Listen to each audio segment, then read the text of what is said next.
Le manoir de la ville de Martigny fête ses 60 ans d'exposition. Cette maison familiale est devenue un lieu dédié à l'art en 1964. Pour cet anniversaire, nous avons voulu faire dialoguer des œuvres qui évoquent cette histoire avec un regard contemporain. Et nous avons invité Valentin Caron, qui est un artiste qui vient d'ici, qui vit ici et qui en même temps a une reconnaissance internationale.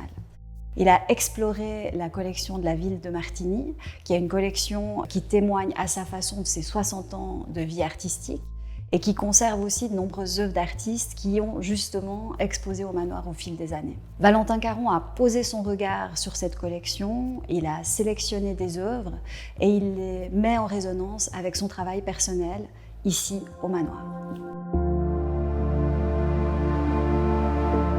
Je me sens honoré de pouvoir partager un espace et de faire dialoguer mon travail avec toute la collection, une grande partie de la collection de la ville de Martigny. Ce qui m'a tenu dans cette collection, c'est le lien naturel que je peux faire avec mon travail. Pour moi, c'était quand même une découverte aussi, d'aller dans ce grenier et de choisir les pièces et de voir l'ensemble de la collection, avec des bonnes surprises et puis des liens avec ce que j'ai produit et ce que je produis actuellement.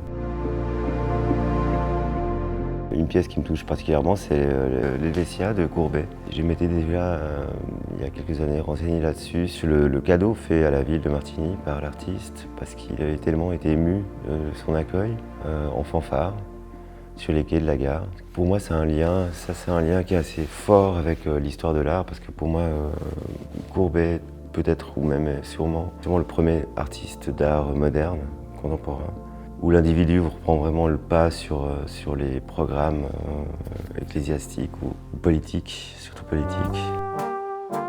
Alors les instruments, c'est au début des années 10. J'ai été dans un café à Sion, le stam du Brass Band de 13 étoiles. Il y avait des instruments, des trompettes, des saxophones, et des trombones, un peu tous les instruments avant, qui étaient écrasés contre le mur. Et je me suis dit que peut-être que la personne qui avait initié ces instruments écrasés contre le mur, c'était un peu la fin ou un dernier relan des travaux des nouveaux réalistes. Alors je me suis dit que j'allais faire la même chose. Ce qui n'était pas évident d'écraser ces instruments, parce que je n'avais pas le poids pour le faire. J'ai essayé plusieurs techniques, l'écrasement par voiture, ce qui n'était pas évident non plus, pour la voiture et pour l'instrument aussi. Ensuite, j'avais quand même besoin de l'anoblir, et je trouvais que le bronze, pour moi, c'est un matériau qui a cette noblesse. Comme j'ai dit précédemment, c'était cet accueil en fanfare que Courbet a subi, mais aimé apparemment.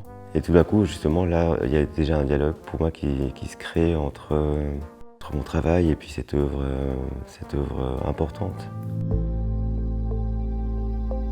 Une autre pièce que j'ai le bonheur de montrer, c'est le dessin d'un crétin. C'est une figure marginale vue de l'extérieur. Ils étaient vus vraiment comme des innocents. Donc ils avaient tellement peu de capacités physiques et mentales qu'on ne pouvait pas leur prêter de mauvais sentiments. C'est aussi peut-être une moquerie par rapport au système, au milieu de l'art. L'artiste comme crétin, l'innocent, faussement innocent. Ce qui m'intéresse aussi là-dedans, c'est un peu cette moquerie faite au lieu. Ce contraste entre la majesté des monts, du paysage, et puis la peur que pouvaient suggérer ces petits êtres. J'ai dit petits parce qu'ils ne dépassaient pas une certaine hauteur, ils avaient des goitres, ils mouraient beaucoup plus jeunes que l'habitant normal. Et cette injustice aussi, elle est dans tous les habitants sont devenus des crétins des Alpes. On les avait associés vraiment à ces personnages-là. Et en même temps, finalement, il y en avait partout, sauf qu'on les a découverts ici et c'est presque une attraction. Mais fondamentalement, ils existaient dans toute l'Europe. Sauf qu'ici, c'est un lieu de passage pour l'Italie, pour le Grand Tour.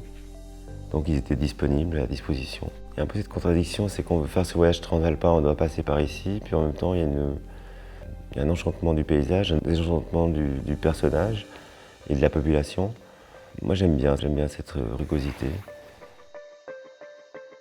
Pour moi, l'apprentissage d'un lieu, l'apprentissage du génie du lieu, c'est une manière de pouvoir supporter le lieu en lui-même.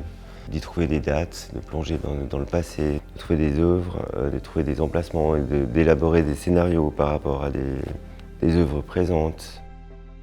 Des petites choses peut-être sans importance au niveau mondial, ou européen, ou national, mais j'ai besoin de pousser mon regard sur ces choses pour m'en libérer en les fabriquant de me libérer d'une obsession, peut-être l'obsession de fuir et de partir.